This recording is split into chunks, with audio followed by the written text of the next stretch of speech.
Salom farzandlarim, o'g'lim Saddam, qizim Dinora, kenjatoyim Yashnar. Yaxshimisizlar? Yaxshi yuribsizlarmi?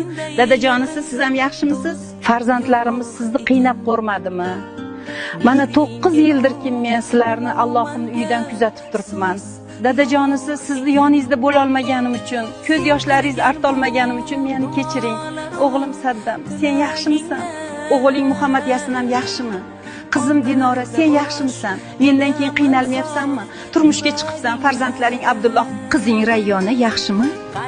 O'zing bitta qiz eding, seni ham yolg'izlatib ketdimi, bolam?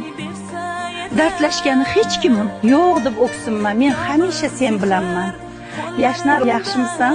Yashnar, ilohim senga uyim, joyim deydigan iymonli, soliha kelin kelsin. Sendan umidlarim katta. Jonim farzandlarim, men sizlarni juda ham yaxshi ko'raman. Oqibatli bo'linglar.